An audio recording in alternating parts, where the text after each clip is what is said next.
What's going on, ladies and gentlemen, and welcome back to the Nerdwide Podcast. I'm your host, Tyler Haynes, with my good friend and co-host, Mr. Chris Rivers. Now, Chris, we just got done recording Loki Season 2 trailer reactions, of course, which you can find on this YouTube channel under Nerdwide Reacts. And let me tell you, I'm extremely and super excited about that one, so make sure y'all check that one out and let us know what you think. Because that shot up way up the list for me as far as what I'm looking forward to. Yeah, absolutely.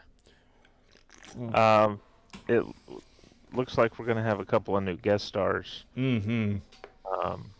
So should be fun. I can't. Oh, 2 months. It's all we gotta wait is 2 more months. Quick introduction to this here podcast. If this is your first time, this is the Nerdwide Podcast, of course, episode 123, 123 for you, ladies and gentlemen. Again, I'm Tyler Haynes, and this is my good friend and my favorite co-host, Chris Rivers. Quick housekeeping before we jump into the show proper. Don't forget to subscribe to either our YouTube or podcasting service of your choice.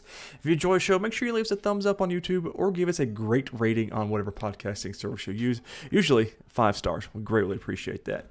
If you don't enjoy what you see or hear, make sure you leave us a comment down below and let us know how we can improve the show. If there's some technical issues going on, you just don't like the content, that's fine. Let us know down in the comments. We don't know if anything's broke. If you don't, tell us. If you want to do more, you can always go to patreon.com/nerdwide. 3 different tiers for 3 different monetary monthly subscription value, with each one having a bunch of bevy, a whole little bunch of little goodies you can do it that way. But Chris, I gotta know, how's your past week been? Busy. Yeah, it's calmed down slightly. Didn't have to work yesterday. That's always fun. Yeah, and got home on time a couple of other nights. So Oh, you see, you can't beat that. no. Mm. Well, you could if I could get home on time Every night. day, yeah. Like if that was the normal, that would be, Or you'd beat I that. could hit this. I could hit this Mega Millions Dude. jackpot. When's the drawing for this? Is it Monday nights or is it Wednesday? Wednesday and Saturday nights? Is that what they are? No, it's Tuesday and Friday. I think. Tuesday and Friday. Listen, and I'm going to tell you like I tell my wife. Can't win if you don't play. Right. And we talk about it all the time, and guess what we don't do? Yeah, that's Play. correct. We do not play. When it gets big like this, I'll play. Yeah. That's what she said. Yeah. Heard that a couple times in my life. Just a couple. Listen, so this week has been about the same as work. You know, the whole new process we've been talking about for past couple of episodes is still going strong. But it's been busy. Jamie's birthday was this week. Went to my first UFC fight live here in Nashville, Tennessee. And that was fun. That was a lot of fun. My voice is still a little hoarse, but not crazy hoarse like it is when we go to like a Titans game or something like that. But man, you know, talking about a bunch of grown men hitting each other, and you know, arms getting dislocated, blood all over the mat. It was great. I highly recommend it for everybody. But this week coming up, so I should put this into housekeeping. We are taking a week break here on the Nerdwide Podcast. I will be in Texas, so there won't be that much content. Of course, the Nerdwide React channel will be popping. If there's anything coming in until then, might try and do something special and something new in the coming weeks. We'll talk about that, you know, when we get there.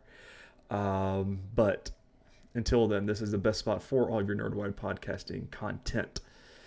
So, Chris, have you watched anything on TV this week?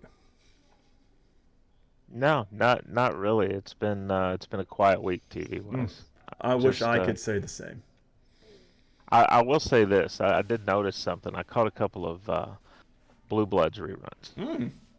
And different points in time. Apparently, the mayor for one stretch was played by David Ramsey. Who, of course, Diggle on Arrow, among other shows. R.I.P. or whatever's going on in that show. And I think their current mayor is played by Dylan Walsh, who is General Lane from Superman and Lois. So, listen, now, superhero connections. We talked about last episode of that general on here being General Lane. Did this episode solidify that more for you? It did. Yeah, because like once I started thinking about that, I was like, because she even mentioned her dad this episode. We'll get there. I've been watching Big Brother. It came on Wednesday Oh night. We've boy. actually got another episode here in 18 minutes that's going to premiere, and Jamie will pause it TV for me. Live feeds has taken over my life once again, and it's actually on in the other room right now. So this cast is a good one though, Chris. I'm really excited for this season. And Just we're playing Big Brother Final Fantasy as well. I expect to win this season because I understand these characters. I feel like more than my wife does. Let that be known. And so listen, in the Bachelorette fantasy, there's 5 of us. In Big Brother fantasy, there's 7 of us. We're growing, Chris. Chris, we're growing. So we're growers, not showers. But anyways, this what we're here to talk about is my adventures with Superman. Full on spoilers for the show. Episode 6, going to wikipedia.com. And this is titled My Adventures with Mad Science, directed by Kiki Manrique. Now, did you recognize some of these characters? yes. Yeah, from Doom Patrol. Mhm. And I thought it was I was like, I wonder if that's who that is. And then they said their names. I was like, it is. What a nice little, I don't Easter egg's not the word, but, connection there. Yeah. After failing to locate Jimmy, Clark reaches out to Lois for help. Despite still being mad at him, she agrees. Scouring the woods, the pair find an abandoned military installation called Area 52, but upon crossing the fence, Clark's powers falter due to the area being exposed to what we now know as red solar radiation, before they're chased by OMAC robots. I thought that was, so when he stepped into it and he started acting weird, like it kind of did like a hint of red right at the beginning. I was like, I wonder if that's like the Red Sun or something. And sure enough, at the end of the episode, it's Red Sun. I was like, oh God, this show is great, and they know what they're doing. Meanwhile, inside Area 52, Jimmy meets and befriends the gorilla Mansoor Mala and his partner, the Brain. The pair reveal they originally worked for Project Cadmus, a branch of Task Force X, Suicide Squad call out there, that focused on developing futuristic technology before the latter organization betrayed them and raided Area 52.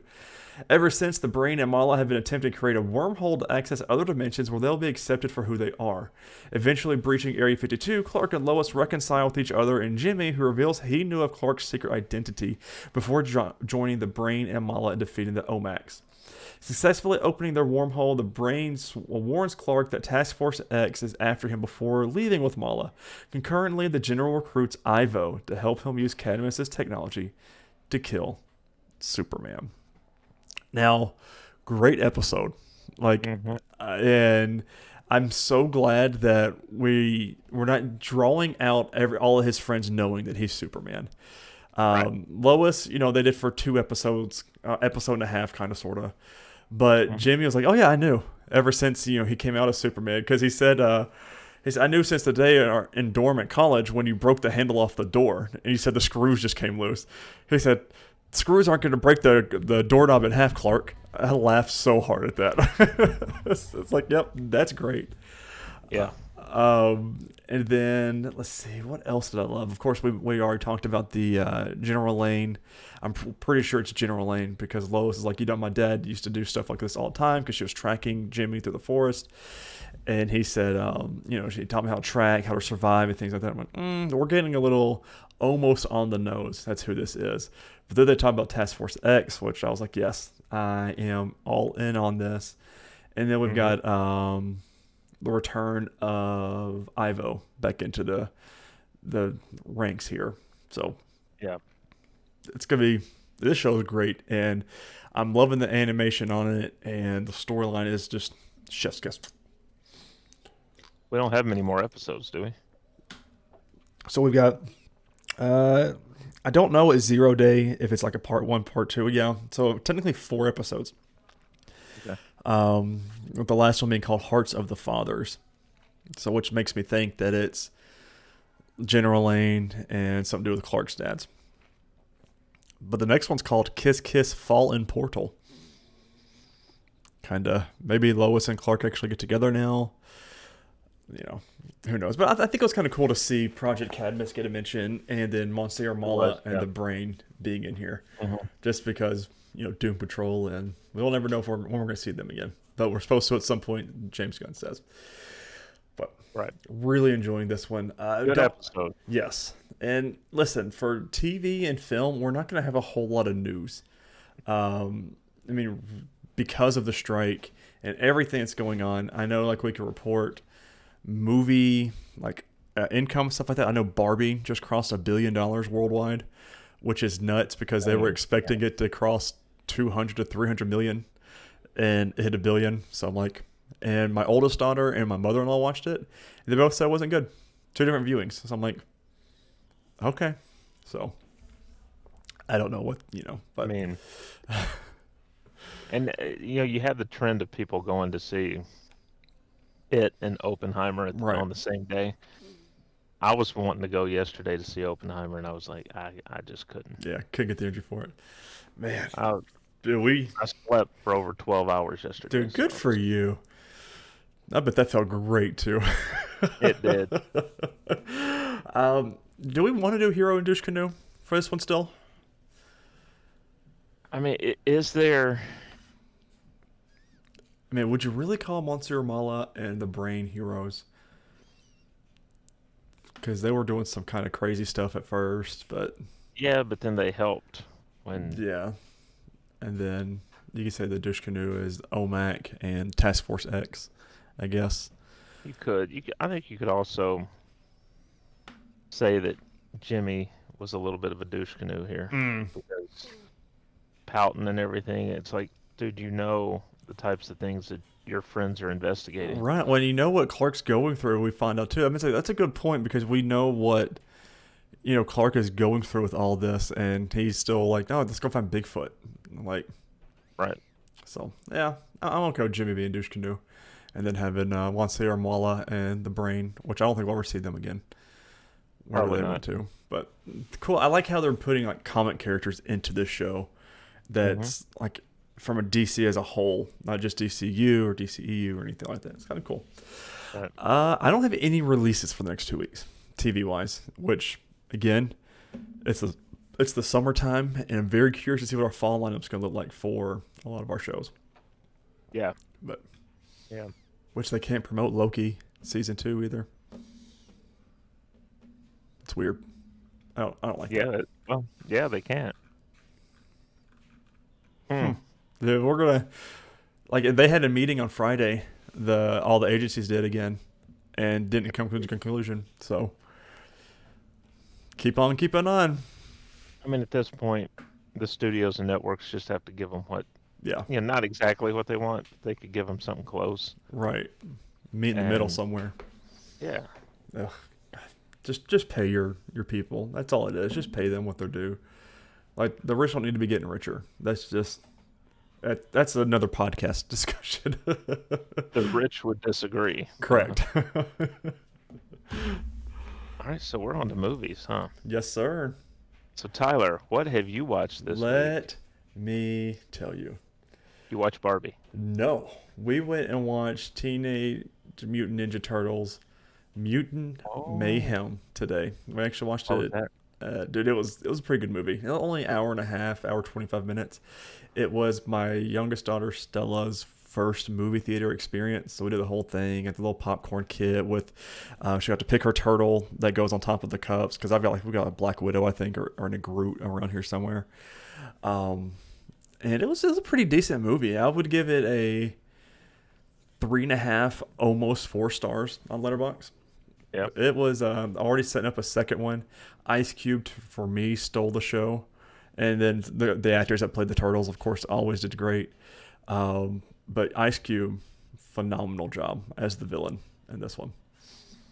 So, the big question is, how did she do in her first theater experience? She did good. She towards the beginning, she was a little.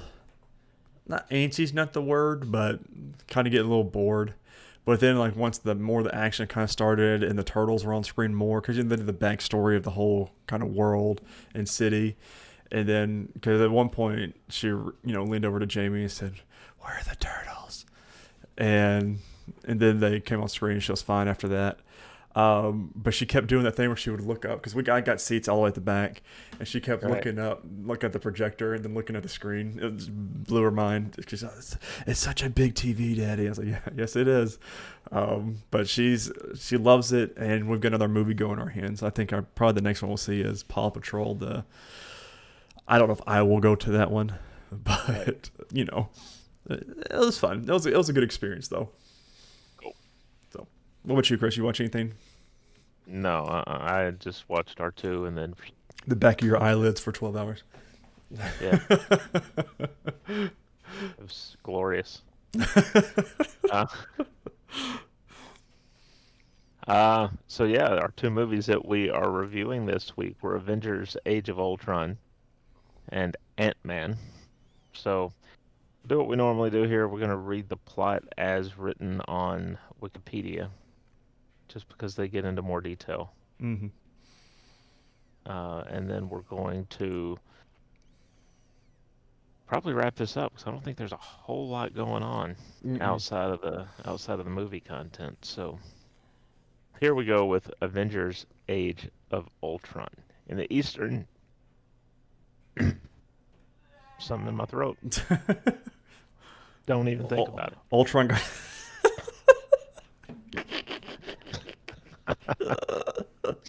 In the Eastern European country of Sokovia, the Avengers, Tony Stark, Thor, Bruce Banner, Steve Rogers, Natasha Romanoff, and Clint Barton raid a Hydra facility commanded by Baron Wolfgang von Strucker, who has experimented on humans using the scepter previously wielded by Loki.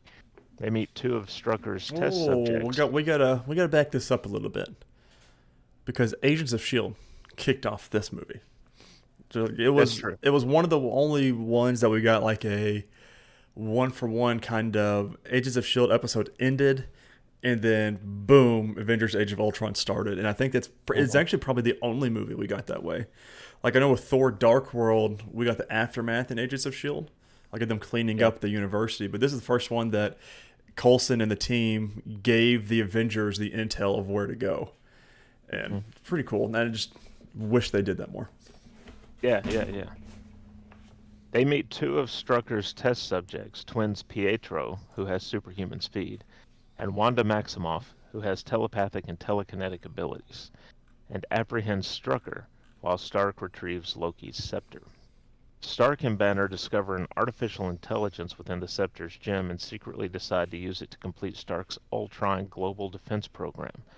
The unexpectedly sentient Ultron, believing he must eradicate humanity to save Earth, eliminates Stark's AI Jarvis and attacks the Avengers at their headquarters. Escaping with the scepter, Ultron uses the resources in Strucker's Sokovia base to upgrade his rudimentary body and build an army of robot drones. Having killed Strucker, he recruits the Maximoffs, who hold Stark responsible for their parents' deaths by his company's weapons, and goes to the base of arms dealer Ulysses Klau in Johannesburg to get vibranium.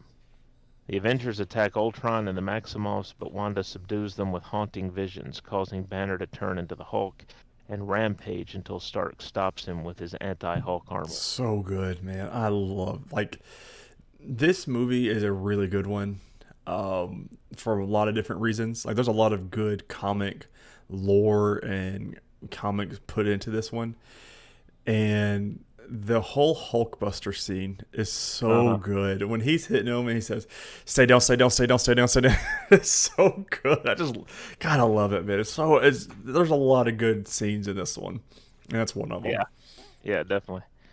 A worldwide backlash over the resulting destruction and the fears Wanda's hallucinations incited send the team into hiding at Barton's farmhouse, which we'll later see again in Hawkeye. Hmm.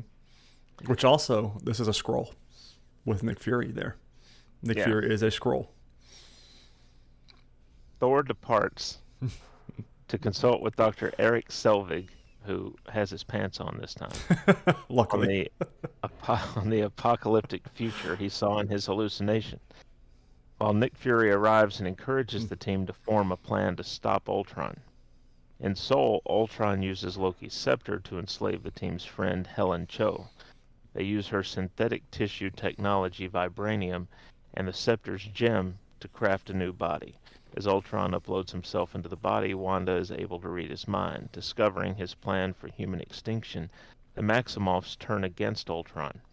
Rogers, Romanoff, and Barton fight Ultron and retrieve the synthetic body, but Ultron captures Romanoff.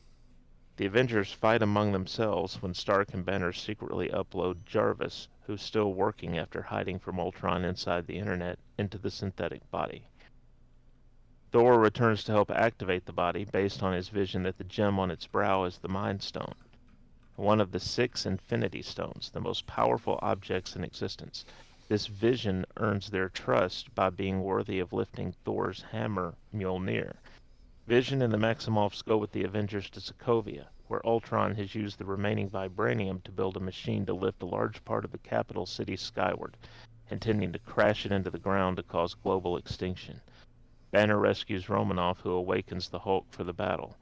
The Avengers fight Ultron's army, while Fury arrives in a helicarrier with Maria Hill, James Rhodes, and S.H.I.E.L.D. agents to evacuate civilians.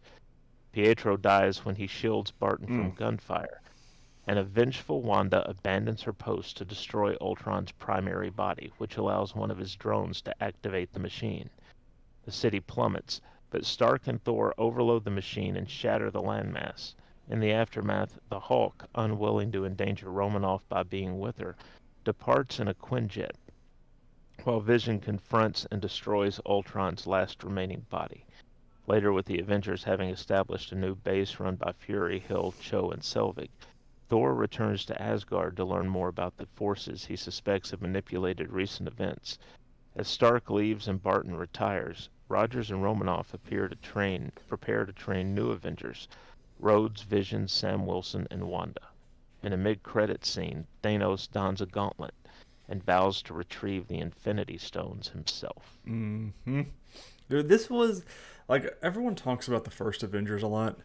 I don't think enough credit is given to Avengers Age of Ultron and how good it is and how, like, much it sets up. Because even just rewatching it and seeing everything, even you mentioning it in the wiki synopsis of everything that it sets up.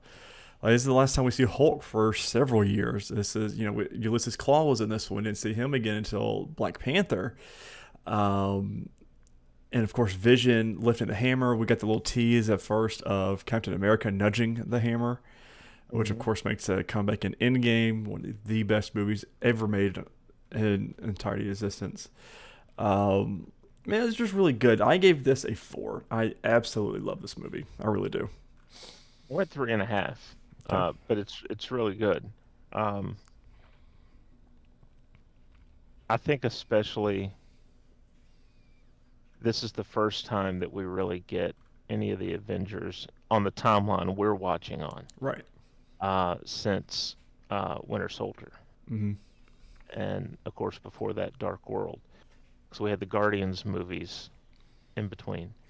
And it's a good return. It's good to see them all as a team. Yes.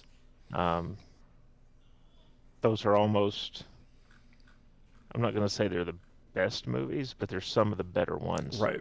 Are just them coming together. And the cast just had amazing chemistry. They have the whole, I feel like every movie they do, like even with Hemsworth and Ruffalo during Ragnarok is really good. And they set that up in the first Avengers, and they set it up more in this Avengers. And it's just really good, man. So Easter eggs on this. I'm going to IGN for these. Dr. Helen Cho is a scientist in the movie, but in the comics, she's mother to Amadeus Cho, who is a superpowered teenager with ties to heroes like Hulk and Hercules. I don't think we'll ever see her again, personally, unless they do a deep cut somehow. Stan Lee's cameo, one of my favorite ones, because he plays a war veteran, which of course he was a war veteran, and he does his signature phrase, Excelsior, when he's drunk on the Asgardian a little alcohol there. Which of course we mentioned Captain America nudging Mjolnir. I've Got No Strings is hummed and sung frequently with Ultron, which is of course from Disney's Pinocchio. The Hydra base is full of things from from the Battle of New York, like Leviathan's in there, Chitauri armor, and Loki's staff. Ulysses Claw we talked about. We saw the setup of Claw's sonic weapon in season 1 of Agents of Ultron. I mean, Agents of Shield, which is I didn't recognize that. We get a mention to the Red Room again with Black Widow. So tribute to Archie Comics. The name of the Hulkbuster unit is called Veronica. It's Joss Whedon making a tribute to Archie Comics. In an interview, he said, "I just decided to call her Veronica because he used to be in love with a girl named Betty, and Veronica is the opposite of that." He's referring to Betty Ross, Bruce Banner's original love interest. Hilarious that he kind of went there, did that. Let's see. There's a Firefly reference. Joss Whedon's TV show Fireflies gets a reference with the show's theme song goes, "Burn the land and boil the sea. You can't take the sky from me." And Ultron says, "People have looked to the sky and seen hope. I'll take that from them first." So that's a callback. Thor Ragnarok. We see that. The Winter Soldiers tie in. The New Avengers is tied in right there at the end. Then Infinity War, of course, with all of the Infinity Stone talk. So very good movie. Earth of Vision. Mm-hmm. When he picks up the hammer, I just love it. Just gives it right to Thor. This is where you're looking for this, which makes him worthy. So, love it. Indeed. On to Ant-Man. In 1989, scientist Hank Pym resigns from S.H.I.E.L.D. after discovering their attempt to replicate his Ant-Man shrinking technology. Believing the technology would be dangerous if replicated, Pym vows to hide it for as long as he lives. In the present day, Pym's estranged daughter Hope Van Dyne and former protege Darren Cross have forced him out of his company, Pym Technologies. Cross is close to perfecting a shrinking suit of his own, the Yellow Jacket, which horrifies Pym. Upon his release from prison, well-meaning thief Scott Lang moves in with his old cellmate, Luis. Lang visits his daughter Cassie, unannounced, and is chastised by his former wife Maggie and her police detective fiance Paxton. What a douchey first name. Right. God. His parents hated him from the start. For not providing child support. Okay, he was in prison. How's he supposed to? Right. This doesn't work like that. Unable to hold down a job because of his criminal record, Lang agrees to join Luis's crew and commit a burglary. Lang breaks into a house and cracks its safe, but only finds what he believes to be an old motorcycle suit, which he takes home. After trying the suit on, Lang accidentally shrinks himself to the size of an insect. Terrified by the experience, he returns the suit to the house, but is arrested on the way out. Pym, the homeowner, visits Lang in jail and smuggles the suit into his cell to help him break out. Pym, who manipulated Lang through an unknowing Luis into stealing the suit as a test, wants Lang to become the new Ant-Man to steal the Yellow Jacket from Cross. Having been spying on Cross after discovering his intentions, Hope and Pym train Lang to fight and to control ants. While Hope harbors resentment towards Pym about her mother Janet's death, he reveals that Janet, known as the Wasp, disappeared into a subatomic quantum realm while disabling a Soviet nuclear missile in 1987. I wonder if we're ever going to pay off on that. Yeah. I don't know. Pym warns Lang he could suffer a similar fate if he overrides his suit's regulator. They send him to steal a device that will aid their heist from the Avengers headquarters, where he briefly fights Sam Wilson. One of the biggest surprises of the movie. I can remember being in theaters and that happening. I was like, oh my god, did not know that was supposed to happen. Cross perfects the Yellow Jacket and hosts an unveiling ceremony at Pym Technologies headquarters. Lang, along with his crew and a swarm of flying ants, infiltrates the building during the event, sabotages the company's servers, and plants explosives. When he attempts to steal the Yellow Jacket, he, along with Pym and Hope, are captured by Cross, who intends to sell both the Yellow Jacket and Ant-Man suits to Hydra. Lang breaks free, and he and Hope dispatch most of the Hydra agents, though one flees with a vial of Cross's particles and Pym is shot. Lang pursues Cross, while the explosives detonate, imploding the building as Pym and Hope escape. Cross dons the Yellow Jacket and attacks Lang before Lang is arrested by Paxton. Cross takes Cassie hostage to lure Lang into another fight. Lang overrides the regulator and shrinks to subatomic size to penetrate Cross's suit and sabotage it to shrink uncontrollably. seemingly killing Cross. I wonder if we're Lang gonna pay off on disappears that into one too. Lang disappears into the quantum realm, but manages to reverse the effects and returns to the macroscopic world. Out of gratitude for Lang's heroism, Paxton covers for Lang to keep him out of prison. Seeing that Lang survived and returned from the quantum realm, Pym wonders if his wife is alive as well. Later, Lang meets up with Luis, who tells him that Wilson is looking for him. In a mid-credits scene, Pym shows Hope a new Wasp prototype suit and offers it to her. In a post-credits scene, Steve Rogers and Wilson have Bucky Barnes in their custody. Unable to contact Tony Stark because of the Accords, Wilson mentions he knows someone who can help. Dun dun dun. God. Another good trailer for what's to come. I wished we did that again. I gave it 3.5. That's exactly where I did. This is my second time watching this film this year. Yeah. But yeah, 3.5. It's pretty good. It's the comedy still hits, and there's a lot of references to obviously the future Ant-Man movies. Mm-hmm. Comingsoon.net for Easter eggs. The Triskelion is one of the first scenes. Of course, is the headquarters of S.H.I.E.L.D. I've seen it in Captain America the Winter Soldier. It's actually being constructed in this movie. We see Howard Stark again. We see Peggy Carter again. We see the Milgram Hotel in the film. Scott stays at the Milgram Hotel, named for Marvel writer and artist Al Milgram. Thought that was kind of cool. We need more Peggy Carter, by the way. Yes. The 10 Rings, though the Mandarin may have been defeated in Iron Man 3, the 10 Rings is still around.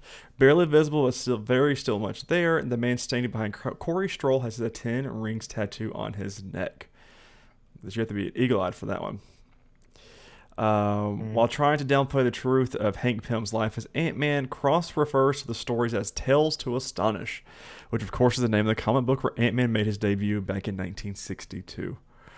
You can see while they're going through San Francisco, there is some soda bottle displays up on one of the walls. Of course, it's the soda from the Incredible Hulk, Pingo Doce. So, kind of cool there as well. Kirby Vacuums is a reference to comic book legend Jack Kirby. Garrett Morris is the comedian. He came as a taxi driver. He counts for having played Ant-Man in a skit on Saturday Night Live. Kind of cool. We see the Sokovia in an article in the San Francisco Chronicle. Avengers HQ, of course, is in this one. It's a Small World. Lewis whistles the theme song to Disney's It's a Small World while trying to blend in. Hilarious. And then Stan Lee's comment, again, another one of my favorite cameos from him is in the bar with Lewis talking over him. It's pretty funny. They mentioned Spider-Man in this one as well. It's our first reference to Spider-Man in the MCU, which of course we do get a payoff in Civil War. And then of course the Wasp right there at the end. Yeah. So it's a good one. Very good. Very good. So next week, you've already mentioned it. Civil War. Well, not next week. 2 weeks from now. Yeah. Civil War and Black Widow. Actually, and we'll have Blue Beetle on top of that. And we'll have Blue Beetle because we'll be seeing that that weekend. Movie. God, going to the nice theater with the recliners. I mean, I'm really excited about this one too. Have we gotten tickets for that yet? No, but I will do that Friday. Shoot me a text. You know what? Hey Siri, set a reminder for Friday at 8 a.m. to buy Blue Beetle tickets. Okay. I added my Blue Girl tickets. They won't be sold out. Trust me. Unfortunately. If the Flash is any indication, no, they Yeah. won't be. No notable news. Again, the strikes are still ongoing. Mm-hmm. The big wigs need to share more of their money. Yeah, it just makes no sense to me. And they also need to agree not to use AI to replicate actors' performances. They're going to have to, because that's scary. Yeah. So. Yeah. Releases over these next couple of weeks. Gran Turismo is in cinemas August 11th. Also that day, one that I kind of want to check out, The Haunted Mansion. Mm-hmm. And then on the 18th, Blue Beetle in cinemas. This is supposed to be, from the way James Gunn talked, the story won't necessarily matter for the DCU, but the character will. Yes. The character's Which going. makes me really excited because Zolo is a phenomenal actor. Yeah. Do you think Haunted Mansion will be... That should be on Disney Plus by the time October rolls around, right? If it's coming out August 11th. 2 months, it should roll into Disney Plus. We might have to add Was that it to 40? our... Is it 45 or 60 days? I think it's 45. I think they're still on the 45 Yeah. day. So we might have to add that to our list. Once we Yeah. might bump some things around. But ladies and gentlemen, thank you so much for listening and watching this episode of the Nerdwide Podcast. Really hope you enjoyed this one. Don't forget to watch our Loki Season 2 trailer react on this channel. And don't forget to share on all your favorite social media platforms. And forget to rate and review us on whatever podcasting service you do use. On social media, you can follow us on X/Twitter at nerd_wide. You can follow me personally at Ty_Haynes. And you can follow Chris at MathTN7. Oh, you can't. I disabled my. Did you disable X yours? account. Unbelievable. Yeah, I'm done on. I'm You done know, on there. So you're- I am on Threads. Threads. I am Me on too. Threads. I'm on there. I need to start posting I'm on more on that Facebook. one. Facebook, you can find us at Nerdwide Podcast or nerdwide.com or And Nerdwide. I'm on Insta. And on Insta. I think we still have an account on Insta. I don't ever post on that one, though. I just don't feel like I need to. But with the projects coming up, I might. So we will see. Yeah. But ladies and gentlemen, that has been this week's episode of the Nerdwide Podcast. And we will come back to you in 2 weeks. So make sure you're caught up on my adventures with Superman and our MCU movies then. But until then, thanks for watching. Later, guys.